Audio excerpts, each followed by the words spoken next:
सखी सहेली।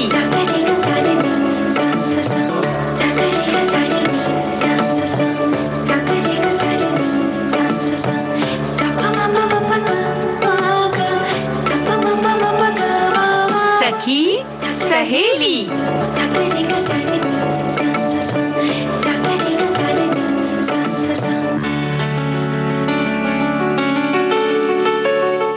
सभी सखियों सहेलियों को रेणु चतुर्वेदी और नेहा शर्मा का नमस्कार। तो रेणु जी, आप बड़ी मुस्कुरा रही हैं आज। क्योंकि आज हम तुमसे कुछ ऐसे सवाल पूछने वाले हैं कि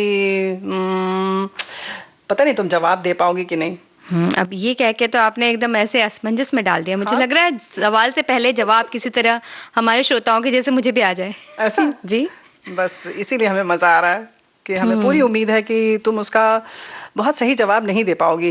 लेकिन फिलहाल हमारी सखियां समझ चुकी हैं कि आज सखी विशेष में क्या है कि हम सखी विशेष में आज साहित्य की बात करेंगे। तो हम साहित्यकार प्रभा खेतान की बात करेंगे जी। और इसके अलावा हम आज बात करने वाले हैं विश्व प्रेस स्वतंत्रता दिवस की। ओह हाँ, और क्योंकि आज दिवस है जी। और आप कुछ सवाल हमसे पूछने वाली हैं, तो शायद आज सवाल जवाब दिवस भी होगा। नहीं नहीं नहीं नहीं कला दर्पण में हम लेकर हाजिर होंगे विदूषक।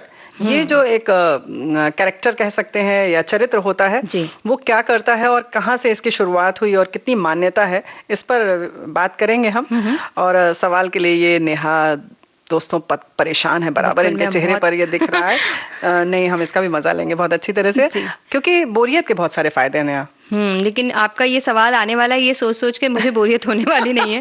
क्योंकि मुझे लगेगा कि क्या है ये सवाल। मतलब जवाब तो बाद में सोचेंगे, पहले तो हम ये सोच रहे हैं सवाल क्या है। जी हाँ, तो चलो एक सवाल पहले पूछ लेते हैं कि अगर हाथी तालाब में गिर जाता है तो मतलब हाथी का बच्चा है, सोचो कैसे निकलेगा वो। खड़ा होकर निकल जाएगा। मतलब निकलने का तरीका हाथ पैर मार के तैरने लगेगा क्या? पता नहीं क्या करेगा, वो तो बच्चा है, बच्चा बच्चा होता है। लेकिन फिलहाल हमारे सारे श्रोता इंतजार कर रहे हैं कि हम सखी विशेष के बारे में कुछ बता दें क्या। फिर तब तक तुम आप सस्पेंस बना के रखना चाहती हैं तो ठीक है, कोई बात नहीं।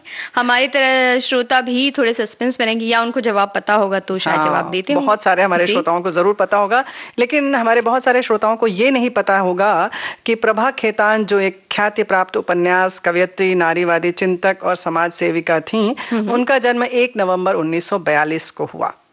और उन्होंने कोलकाता विश्वविद्यालय से दर्शन शास्त्र में एमए की डिग्री हासिल की थी।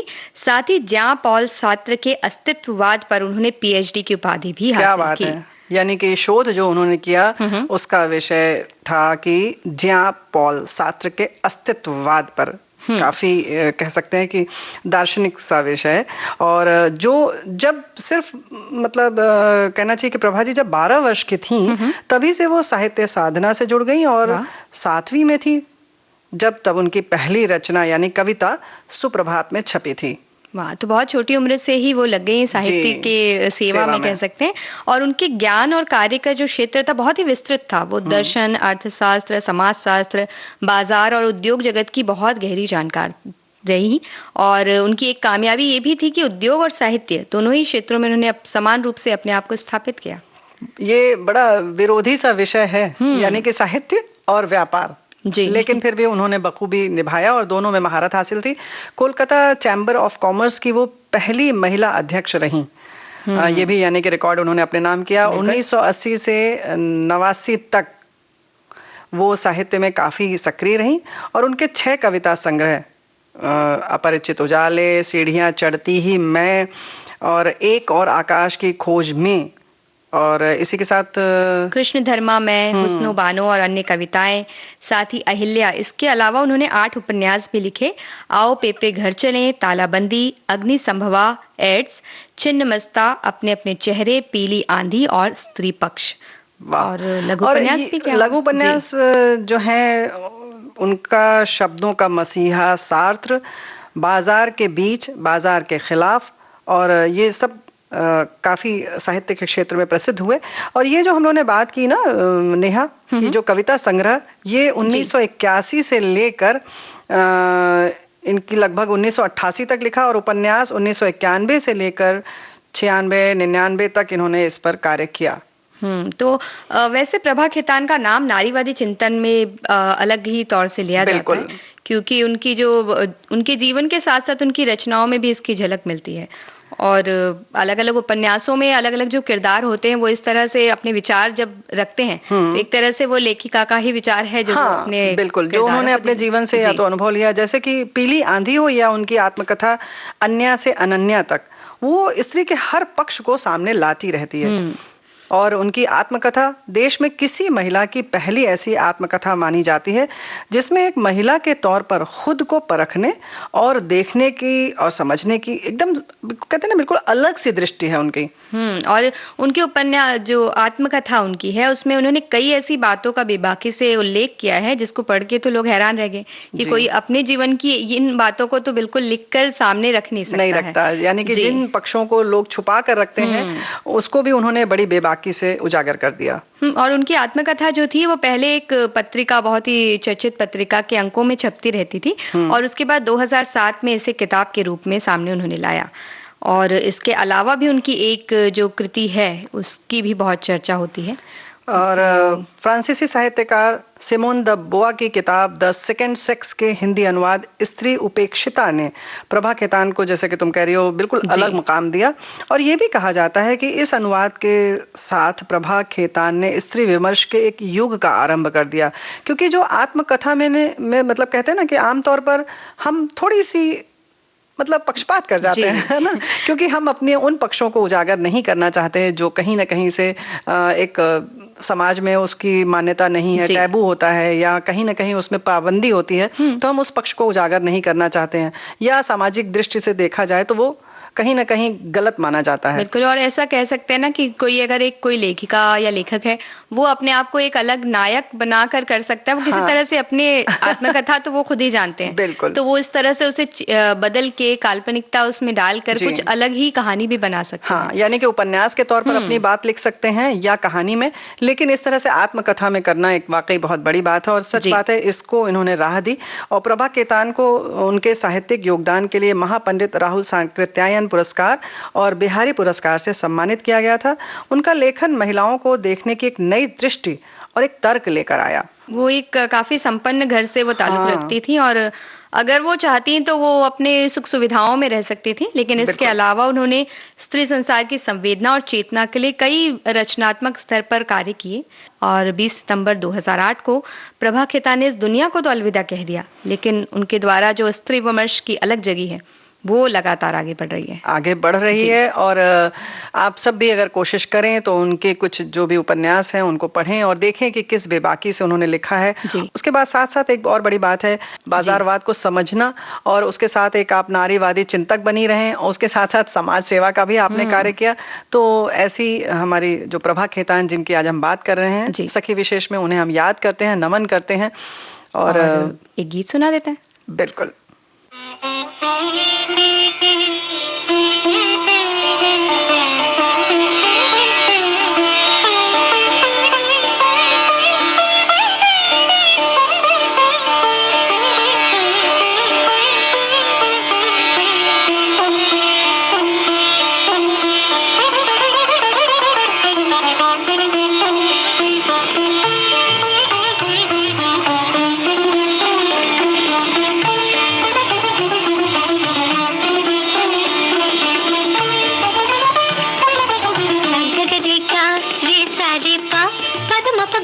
సరి సని సగరి కారి సరి పా మ పదని స ని ద ప మ గరి సగరి కారి సరి పా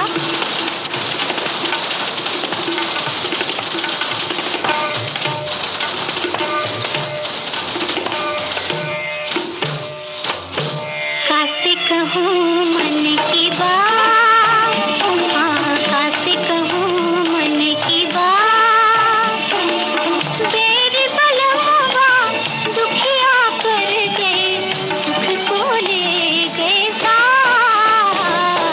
कासे कहूँ मन की बात, कासे कहूँ मन की बात।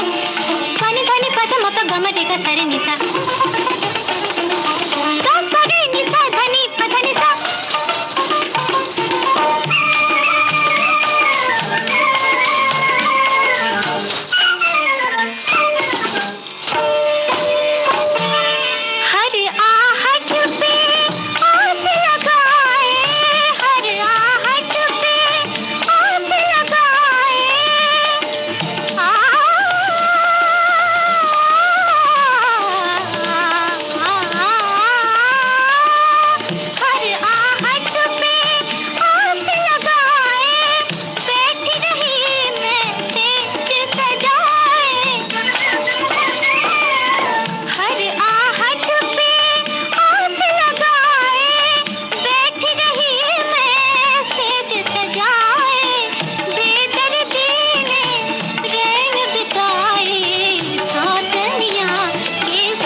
नेहा, क्या बात है, अभी तक ये गाने के बाद भी तुम्हारे चेहरे से ऐसा लग रहा है कि बिल्कुल हक्का बक्का हो कि इस सवाल का जवाब क्या होगा। यानी नहीं, हम हक्का बक्का छोड़िए, हम बक्का बक्का भी हो चुके हैं, सारे चक्का उक्का सब बंद हो चुका है हमारा दिमाग का। जी आप बताइए पहले जवाब, फिर हम आगे बढ़ेंगे। बस ये देखो, हाथी का बच्चा जब गिरेगा और बाहर निकलेगा तो गीला होकर निकलेगा ना।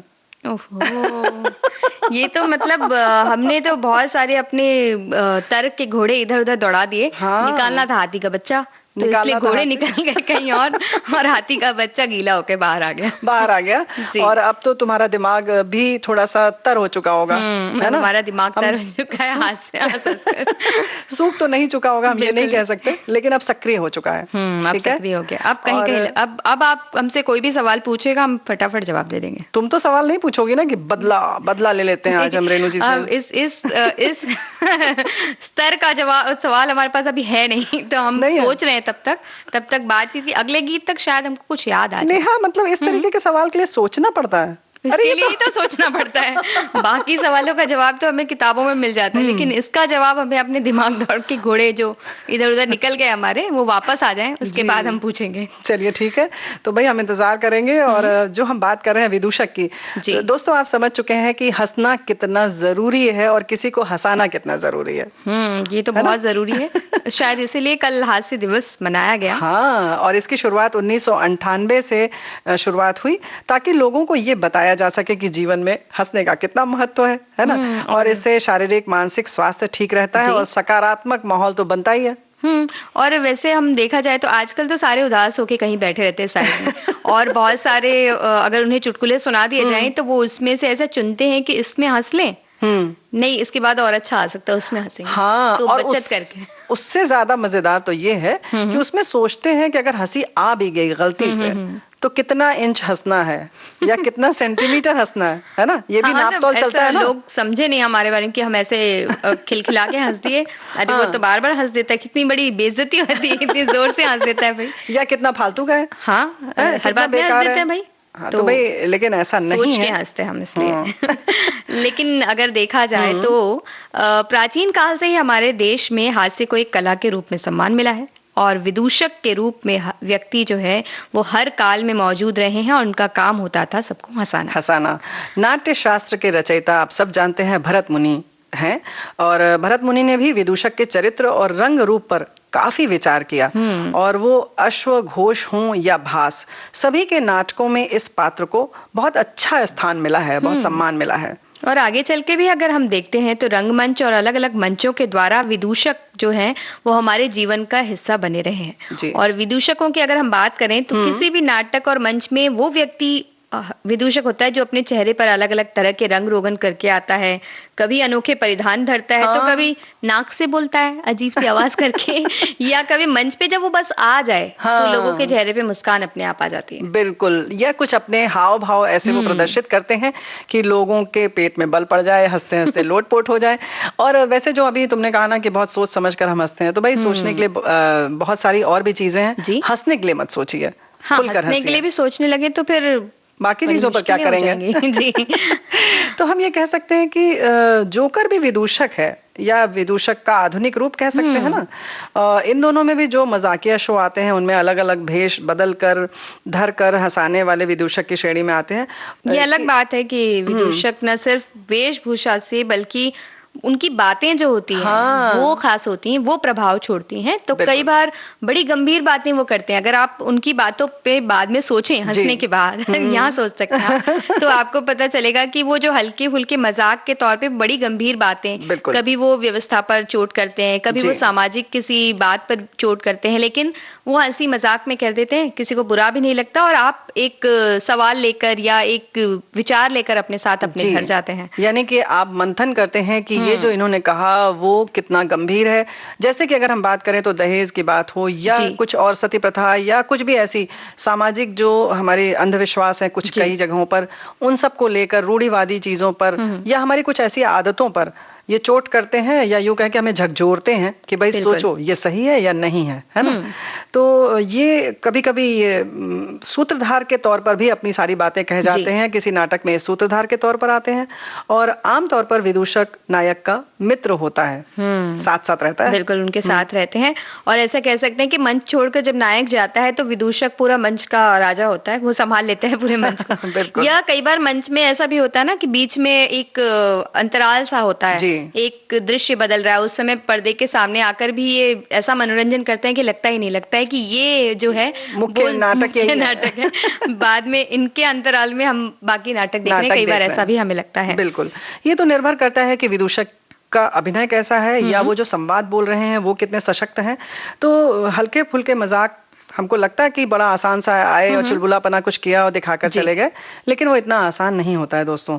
और विदूषक का एक गुण ये भी है कि वो किसी से डरता नहीं है, बेबाक रहते हैं, तभी वो कुछ भी कह लेते हैं। बड़े से बड़े पद पर आसीन व्यक्ति के साथ भी वो हंसी ठिठोली कर सकता है, और वो व्यक्ति इस बात का बुरा भी नहीं मानता है ना। वो, और ये बड़ी अच्छी बात है कि वो बुरा नहीं मानते, या कह सकते हैं मान नहीं सकते, अरे विदूषक की बात का क्या बुरा मानना, ऐसा होता है। और उनका काम बड़ा मुश्किल होता है वैसे विदूषकों का, क्योंकि उनका काम है लोगों के चेहरे पर हंसी लाना। इन दिनों तो बहुत ही मुश्किल हो गया है, क्योंकि सोच के लोग जब हंसते हैं तो अचानक उसे देखकर किस तरह से हंसे, वो उसका एक बहुत ही मुश्किल काम है। और मंच पे आते ही अगर उसने लोगों के चेहरे पे मुस्कान ना ला दी तो उसे ऐसा लगता है कि भाई ये क्या हुआ। हाँ, यानी कि हमारा प्रदर्शन उस स्तर का नहीं था, या मेरी हार हो गई, कुछ ऐसा लगता है।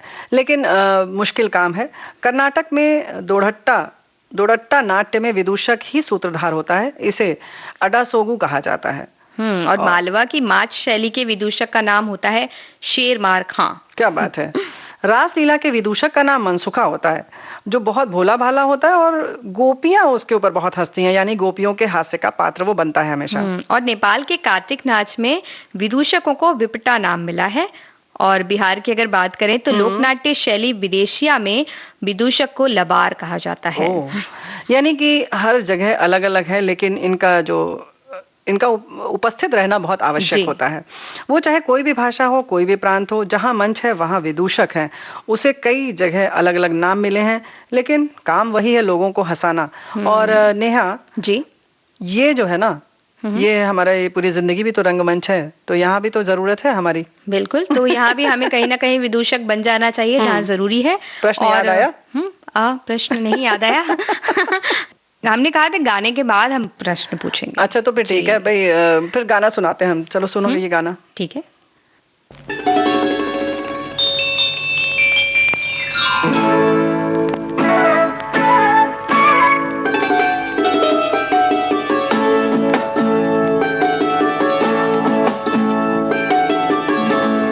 शर्म आती है मगर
आते हैं।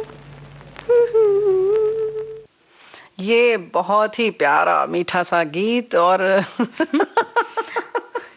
अब आप क्यों हंस रही हैं अभी से? अरे सवाल तुम्हें नहीं याद आया? नहीं, हमें सवाल याद आ चुका है। और हाथी वाला ही सवाल है ये, मतलब हाथी जी। हमने कहा कि टक्कर का सवाल होना चाहिए ना। हाथी के बच्चे को आपने पानी में डुबाया था, तो हमने भी हाथी के बच्चे वाला से थोड़ा बड़ा हाथी वाला हमने एक सवाल सोचा है। इतनी जल्दी बच्चा बड़ा हो गया? नहीं, उसकी मम्मी है। अच्छा, ठीक है। तो आप हमें ये बताइए कि अगर हाथी को फ्रिज में डालना हो तो कितने वाक्यों में ये बात आप कह सकते हैं? नहीं, हाथी फ्रिज में नहीं जा पाएगा। नहीं, पर मान लीजिए ना आप ऐसे। क्या प्लास्टिक का है क्या? नहीं, प्लास्टिक का नहीं है। हाथी असली वाला हाथी है। तो फ्रिज खोलेंगे और हाथी को फ्रिज में रखेंगे और दरवाजा बंद करेंगे। ये 3 सेंटेंस, 3 वाक्य में हो जाएगा ना जी। और अगर जिराफ को डालना हुआ तो 3 वाक्य में पूरा हो जाएगा भाई। अब वैसे जैसे कि हाथी को रखा था, ऐसे फ्रिज का दरवाजा खोलेंगे, पहला वाक्य। दूसरा, जिराफ को अंदर रखा, दरवाजा बंद किया, 3 वाक्य। बिल्कुल भी नहीं, 4 वाक्यों में होगा ये काम। अब ये वाक्य क्यों बढ़ा रही हो? देखिए, वाक्य तो हम बढ़ा नहीं रहे, लेकिन हम इसका जवाब हम भी थोड़ी देर के बाद देंगे, क्योंकि सस्पेंस बनाना बहुत जरूरी है। हमने आपसे आज ही सीखा है। बदला जी। अच्छा। इससे बदला कैसे, हम सीख के तौर पर इसे ले रहे हैं कि हमने आपसे सीखा है कि सस्पेंस बनाने से कितना आनंद आता है। तो अब हम दूसरे विषय पर बात करते हैं और गाने के बाद बताएंगे कि ऐसा क्यों होगा। अच्छा, गाना भी सुनाओगी ना? चलो ठीक है। लेकिन प्रेस की जो बात आती है, जो हम आज दिवस है, खास तौर से 3 मई विश्व प्रेस स्वतंत्रता दिवस, यानी कि सबको आजादी है। तो चलो ठीक है, नेहा ने भी थोड़ी आजादी ले ली। और यूनेस्को जो है, आप सब जानते हैं कि यहाँ पर तय हो जाता है कि कौन सा दिवस हम किस दिन मनाएंगे। तो 1991 में यूनेस्को कॉन्फ्रेंस में ये तय किया गया 3 मई की तारीख ये प्रेस स्वतंत्रता दिवस के रूप में मनाई जाएगी। और इसके जरिए जहां एक और शासन से में जो आसीन व्यक्ति हैं, उनको ये बताया गया कि मीडिया जो है वो निडर और निष्पक्ष होकर अपने विचार जनता के सामने रख सकती है। वहीं जो मीडिया से जुड़े लोग हैं, उन्हें ये बताया गया कि उचित अनुचित का विचार करते हुए उन्हें अपना काम करना है। बिल्कुल। और इस समय खास तौर से बहुत महत्वपूर्ण हो गया है मीडिया के क्या कर्तव्य हैं, उनकी जिम्मेदारियां क्या क्या है। ये दिन इसीलिए नियत होता है कि इन सारी चीजों पर एक तरह से मूल्यांकन किया जाए, देखा जाए। और मीडिया की जिम्मेदारी यूं तो नेहा देखो रोज बरोज बढ़ती जा रही है। ऐसे में बहुत जरूरी हो गया है कि मीडिया से जुड़े सभी लोग अपनी जिम्मेदारी को बहुत अच्छी तरह समझें, उसे निभाएं। और हर बार जैसा कि होता है कि जब हम कोई विश्व दिवस मनाते हैं तो उसमें एक थीम रखी जाती है। तो ये जो प्रेस स्वतंत्रता दिवस है, इसकी इस बार की जो थीम है इस वर्ष की, वो है जनहित के लिए सूचनाएं, जो कि आज बहुत सामयिक है। और आज के समय में जिस तरह से मीडिया का विस्तार हुआ है, तो हर व्यक्ति सूचना प्राप्त करने के लिए उन्हीं का उपयोग करता है। बिल्कुल। तो ऐसे में मीडिया से जुड़े लोगों को इस थीम के माध्यम से ये अपील की गई है कि वो ऐसी सूचनाओं से जनता को अवगत कराएं जिनमें उनका हित छुपा हो। तो मतलब डराने वाली ना हो, लेकिन उनको बताना बहुत जरूरी हो, उन तक वो सूचनाएं पहुंचाना जरूरी हो, ऐसी सूचनाएं उन तक पहुंचाई जाएं। यानी कि वो जानकारियां और वो सूचनाएं, सूचना अलग होती है, जानकारी अलग होती है। सूचना जो भी घटित हो गई घटना, वो हमें बताते हैं। लेकिन जानकारी देना कि जैसे कि अगर हम आजकल की बात करें कि वैक्सीन लगाना है, नहीं लगाना है, या कितनी डोज लगनी है, ये सब जानकारी देना। और सूचना देना कि कहाँ पर कितने लोग संक्रमित हैं, या कितने अस्पताल बन चुके हैं, कितनी जगह पर ऑक्सीजन उपलब्ध है, कौन सी दवाएं उपलब्ध हैं, ये सूचनाएं देना। इन सब चीजों को सही समय से सही ढंग से पहुंचाना, न कि लोगों को सिर्फ सूचना के तौर पर वो मिले, न कि लोग उससे घबरा जाएं। ऐसी चीजें न बताई जाएं तो बेहतर है। तो हमने जैसे कहा ना कि आज के समय में इसकी बहुत ही जो है गंभीरता भी बढ़ गई है और उतनी ही महत्व भी है। बिल्कुल। और ये भी हम साथ में अगर कहते चलें कि इन दिनों सोशल मीडिया के जरिए हम सभी एक मीडिया के माध्यम से जुड़ गए हैं। हम सभी किसी न किसी तरह से जानकारी भी देते हैं, सूचनाएं भी देते रहते हैं। तो ऐसे में हमारी भी एक जिम्मेदारी ये हो जाती है कि हम जरूरी सूचनाएं लोगों तक पहुंचाएं, और जो प्रमाणित है या सत्य है उन्हें ही आगे बढ़ाएं, न कि बिना सोचे समझे कुछ भी हम बोलते जाएं। क्योंकि एक चौक में हम 4 लोगों के बीच जो चीजें बोलते थे, उसे ही हम सोशल मीडिया पर लाखों लोगों के लिए नहीं लिख सकते हैं, क्योंकि कई बार वो 4 लोग हमें जानते हैं कि हम किस तरह से बातें करते हैं, लेकिन बाकी पूरे जो लाखों लोग जिन तक हमारी बात पहुंच रही, वो हमें उस तरह से नहीं जानते। दूसरा एक बात और है कि उसमें हम हम जिन 4 लोगों के बीच में बात करते हैं, हम भी उन्हें जानते हैं कि वो किस तरह से समझेंगे, किस चीज को किस तरह से लेंगे, और अगर हम लाखों तक जा रही है तो उसमें कौन कमजोर दिल का है, कौन कितना सशक्त है, हमें नहीं मालूम। इन सारी चीजों का ख्याल रखते हुए अद्यतन जानकारी जरूर दें, सूचना दें, लेकिन अपनी जिम्मेदारी को समझें। ये आज के दिन की जरूरत है, जरूरत है। तो और जरूरत ये भी, हाँ, पालन करें। तो तुम भी पालन करो, जवाब दो, हम सूचना दो मुझे। हमने सूचना आपको दी थी कि हम गाने के बाद आपको सूचना देने वाले हैं। हमने आपको एक जानकारी दी थी हमने आपको कि हम गाने के बाद आपको वो सूचना देंगे। हम फिर भी हंसेंगे। तो ये हंसने वाली ही बात है, देखिएगा बाद में आपको और ऐसा जी। तो गाना तो सुनाओ। तो लीजिए सुनिए।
गली में आज चांद निकला, गली में आज चांद निकला, जाने कितने दिनों के बाद गली में आज चांद निकला।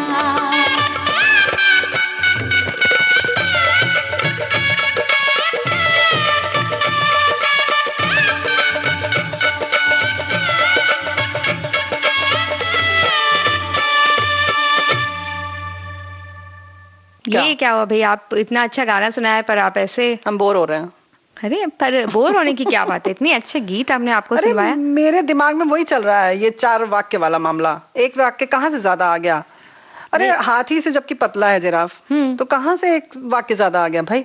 लेकिन जिराफ की जो गर्दन है वो कितनी ऊंची है, तो आपको उसको भी तो अंदर करना पड़ेगा ना। तो एक वाक्य यानी आपने पहले दरवाजा खोला, जिराफ को अंदर डाला, जिराफ की गर्दन झुकाई आपने, उसके बाद दरवाजा बंद करना है ना, नहीं तो दरवाजा कैसे बंद होगा, आप बताइए। अच्छा, यानी कि हम दरवाजा खोलेंगे फ्रिज का, फिर जिराफ की गर्दन झुकाएंगे, फिर फ्रिज के अंदर जिराफ को रख देंगे और फिर दरवाजा बंद करेंगे। ये 4 वाक्य। जी। ओहो। लेकिन ऐसा हम इस तरीके की जो बात करें, आपकी तो बात फिर भी इको फ्रेंडली थी। अच्छा।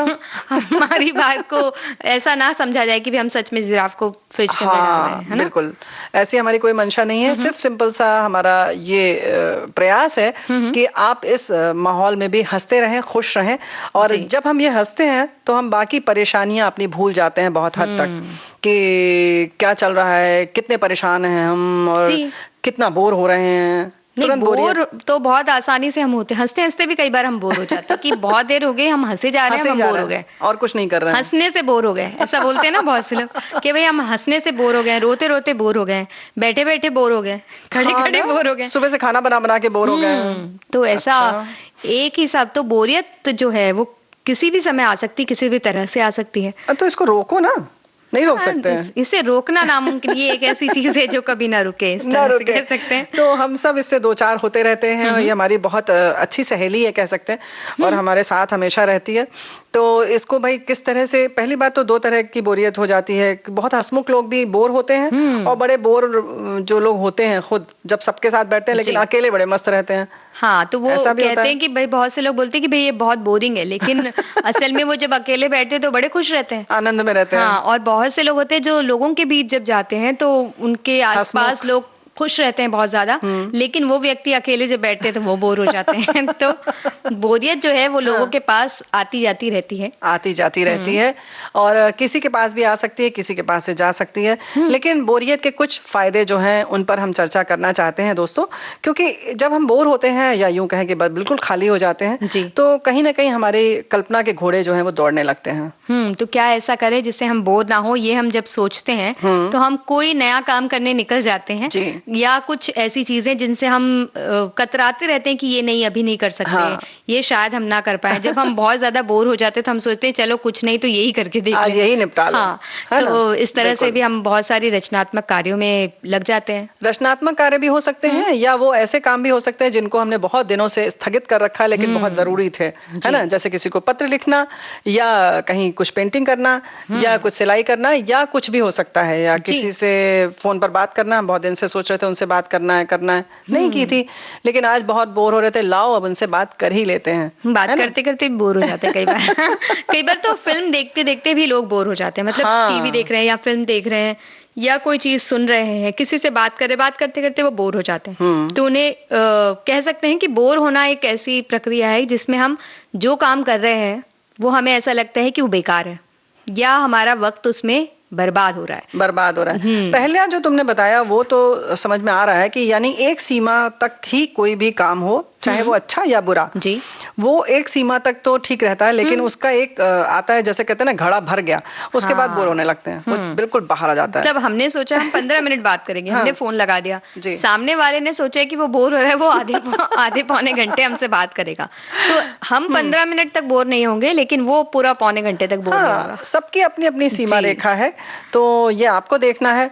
तो इसके साथ साथ जैसे तुमने कहा ना कि हमें जब लगता है हमने बात कर ली या कोई ऐसा काम किया कि पूरे दिन हमने की बागवानी लेकिन पौधे ठीक से नहीं लगे, तो हमको लगा अरे बड़े बोर हो गए, ये तो हमने बड़ा गलत कदम उठा लिया, है ना? तो कभी-कभी ये लगता है, लेकिन ऐसा नहीं लगता नेहा कि ज़रूरी नहीं है कि जो हम सोच रहे हैं कि ये काम बेकार था या हमने इसमें समय नष्ट किया, वो हमें 1 महीने बाद या थोड़े दिन बाद पता चले कि नहीं, इसका परिणाम आया। हाँ, परिणाम जब आया ये पता चलता है तब तो हम खुश हो जाते हैं, लेकिन जिस वक़्त उस वक़्त तो हम बोर हो चुके होते हैं उससे, या हम निराश हो जाते हैं कि अरे ये सब इतना सब काम हमने किया लेकिन उसका कोई फ़ायदा नहीं हुआ। कोई फ़ायदा नहीं हुआ। लेकिन बोरियत के बहुत फ़ायदे हैं। रचनात्मक और सृजनात्मक तो है ही कि कुछ और काम में हम निकल जाते हैं। लेकिन एक फ़ायदा और भी ये है कि कई बार लोग हैं जो बोरियत कह सकते हैं, बोरियत की वजह से उन्हें लोगों से मिलने में जब बोरियत होती है तो वो अपने आप को अलग रखते हैं, एकांत में चले जाते हैं। या कई बार ऐसा होता है कि वो कहते हैं कि उन्हें किसी चीज का डर होता है कि अगर हम गए इनसे बात की और हम और बोर हो गए तो वो लोगों से मिलते ही नहीं है कई बार। या कभी उन्हें ये लगता है कि बोर भी हो जाएंगे या लोग हम कुछ ज्यादा बोल जाएंगे तो लोगों को परेशानी होगी, या लोग बोर होंगे हमसे मिलकर, तो फिर वो एकांत में चले जाते हैं। नेहा, ये इतना बोरियत बोल रही हो ना, तो हमारी कुछ सखियां और हमारे दोस्त सोच रहे हैं कि अब बस करो। हाँ, पर इतनी बात करते करते अचानक कहीं थोड़ी सब वैरायटी आनी चाहिए। जी जी जी तो एक गीत सुना देते हैं। बिल्कुल।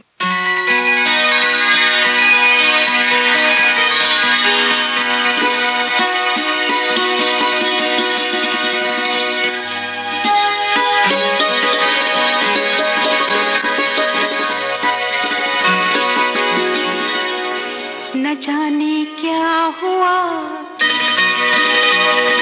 जो तूने छू लिया,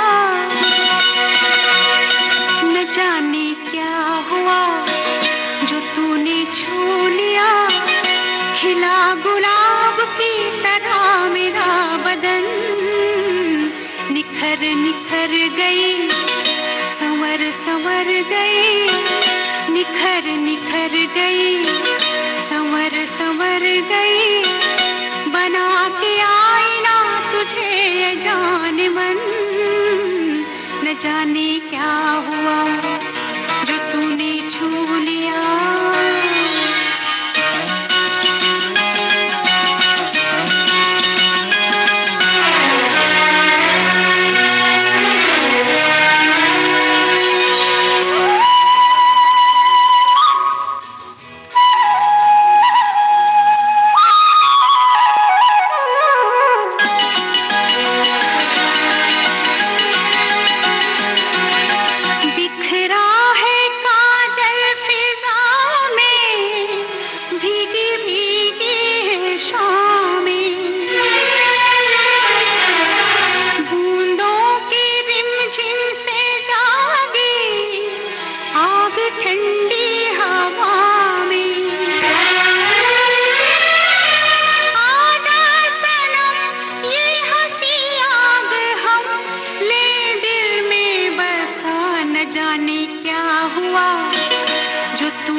तो कुछ शोध ऐसे हुए हैं जिससे पता चलता है कि जब बहुत से लोग हैं जो डर के कारण ही लोगों से नहीं मिलते कि वो कहीं बोर ना हो जाएं, और इसलिए वो बोर होते रहते हैं और इस वजह से, डर की वजह से वो कई जगहों पर नहीं जाते हैं और बहुत सारी जो परेशानियां हो सकती थी वो उन्हें नहीं होती हैं। नहीं होती हैं। अप्रत्यक्ष फायदे हैं। अप्रत्यक्ष या जो अप्रत्याशित परेशानियां जिनका कि हमें मालूम नहीं कि वो होंगी या नहीं होंगी, लेकिन हम मान कर चलते हैं, पहले से हम उसका यूं कह सकते हैं कि पूर्वानुमान लगा लेते हैं कि ऐसा होगा तो हम ना करें। चलिए ठीक है, एक तरह से ये भी ठीक है कि जो आपने पूर्वानुमान लगाया हो सकता है कि वो सच भी हो जाए, तो बहुत सारी जो घटित नहीं हो रही थी परेशानियां उनसे भी आप बच जाते हैं। बिल्कुल। तो ये बहुत सारे इसके आयाम हैं जिनको हम सोच समझ सकते हैं। और हम ये कह सकते हैं कि जो बोरियत है वो नुकसान जितनी पहुंचाती है लेकिन नहीं भी पहुंचाती उतने फायदे देती है, और कई बार ऐसा होता है कि हमें इससे डरना नहीं चाहिए, हमें इसका आनंद लेना चाहिए। हाँ, यानी कि अक्सर हम यही सुनते हैं और बच्चे खास तौर से कहते हैं कि हम बहुत बोर हो रहे हैं। आजकल तो ये बड़ा जिसको कहना चाहिए ना, सबसे ज्यादा बोले जाने वाला ये शब्द है कि हम बोर हो रहे हैं। ये पूरा वाक्य जो है वो बहुत सामान्य सा हो गया है, हर उम्र के लोग बोल रहे हैं। अच्छा, ये नहीं सोच रहे हैं कि हम वही, अगर परिवार के 6 लोग घर में हैं तो सभी एक दूसरे से फिर बोर हो रहे हैं। अगर हम बोर हो रहे हैं आपसे तो आप भी हमसे बोर हो रहे होंगे। तो ये सारी चीजें सोचते हुए अगर हम इसके जो फायदे की हम लोगों ने जो आज बात की उन पर गौर करें तो कहीं ना कहीं इसका हम सदुपयोग कर सकते हैं। बिल्कुल, इसका सदुपयोग कीजिए, बोर मत होइए, और बोर होइए तो उसका एक अच्छा काम कीजिए उसके जरिए, और कुछ अच्छा सीखिए, कुछ नया सीखिए। बोर आप भी मत होइए, बच्चों को भी बोर ना होने दीजिए। हाँ, क्योंकि अगर आप बोर होंगे, क्योंकि अक्सर वही होता है नेहा कि हम जब बड़े लोग ये कहते हैं बोर हो रहे हैं या सर में दर्द हो रहा है, तो बच्चों को अगर नहीं भी कुछ ऐसा हो रहा है, कुछ आभास नहीं है कि बोर होना क्या है, फिर भी वो सिर्फ अनुकरण करते हुए, उसका कॉपी करते हुए बोलते हैं, नकल उतारते हैं हमारी। जो वाक्य हमारे बड़े बोलते रहते हैं, बच्चे वही बोलना सीख जाते हैं। जैसे कई बार मम्मियों का नाम लेके बुलाने लगते हैं अगर घर में वैसा बुला रहे हैं तो इस तरह से वो भी ये बोलना सीखा, अरे बोर हो रहे हैं, अरे बोर हो रहे हैं। अच्छा, सच में उनसे कभी बैठा के आप इत्मीनान से पूछिए कि क्या हो रहा है, बोर होने में हो क्या रहा है, तब वो बिल्कुल दाएं बाएं देखने लगते हैं, निगाहें उनकी झुक जाती हैं क्योंकि उनको सच में नहीं पता कि बोरियत है क्या। जी, तो सच में आप इस पर गौर कीजिए और देखिए, और बार बार अगर बोर बोर हम कहेंगे तो जाहिर है कि हम एक संस्कार बच्चों में दे रहे हैं, उनकी आदत में डाल रहे हैं बिना कुछ सोचे समझे। तो एक खुशनुमा माहौल बनाएं, और बोरियत के जो फायदे हमने बताए हैं उसमें अगर आप चले जाएंगे तो बोरियत अपने आप वहां से माइनस हो जाएगी। बिल्कुल। और बोरियत और ना हो जाए बातों से, हो सकता है किसी ने सोचा हो 15 मिनट में ये बात ही खत्म हो जाएगी या 10 मिनट में, तो बोरियत से ज्यादा आगे ना ले जाते हुए लोगों को हम गीत सुना देते हैं। बिल्कुल।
देखो तुम सदियों पे भारी है, जीने वाले सोच ले, यही वक्त है कर ले पूरी आरज़ू, आगे भी जाने न तू,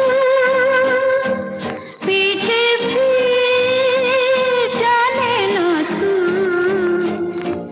जो भी है बस यही एक पल है, आगे भी जाने न तू।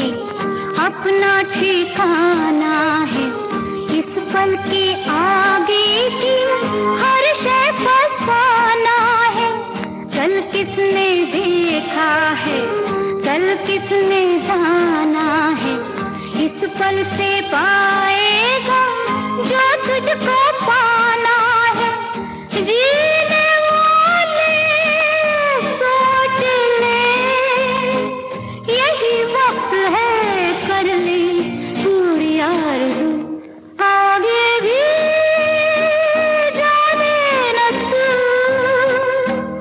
पीछे भी जाने न तू,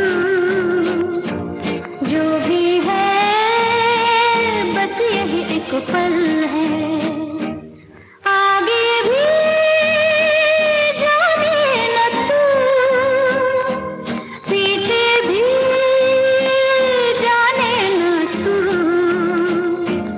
जो भी है बस यही एक पल है, जो भी है बस यही एक पल है, जो भी है बस यही एक पल है, जो भी है बस यही एक पल है, जो भी है बस यही एक पल है। तो देखो, हम बात कर रहे थे कि किस तरह से बोरियत के क्या फायदे हैं। तो इतनी सारी बातें कर ली, इतनी सारी बातों के बारे में बता दिया, और दो बड़ी अच्छे हमने जोक नहीं बोल सकते, सवाल बोल सकते हैं, सवाल आपने हमें ऐसे बताए, हाँ, जिससे हमारे ज्ञान चक्षु खुल गए हैं, ज्ञान चक्षु खुल गए। आपने बहुत दिमागी घोड़े अपने दौड़ाए थे, और हमने जैसे प्रभा खेतान जी के बारे में बताया, प्रेस स्वतंत्रता की बात बताई, प्रेस की जिम्मेदारियों की बात की, तो हमें उम्मीद है कि लोगों को अच्छा लगा होगा। और विदूषक के बारे में सोचें आप, उन्हें ये ना सोचें कि वो सिर्फ हास्य के पात्र होते हैं, वो खुद हंसाते हैं लोगों को, हम उनके ऊपर हंसते हैं, लेकिन कहीं ना कहीं वो हमें आनंद देते हैं। और जो मैंने घोड़े दौड़ाए थे अपने दिमागी, उसमें से 3 तो वापस आ गए, एक अभी वापस आने वाला है, लेकिन हमारी जो घड़ी है उसके घोड़े बड़ी तेजी से दौड़ गए, वो कह रही कि अब आप नमस्कार कर लीजिए और बस निकल लीजिए यहाँ से। बिल्कुल। तो इसी के साथ सखी सहेली कार्यक्रम आज हम यहीं समाप्त करते हैं। अनुमति दीजिए रेणु चतुर्वेदी और नेहा शर्मा को नमस्कार।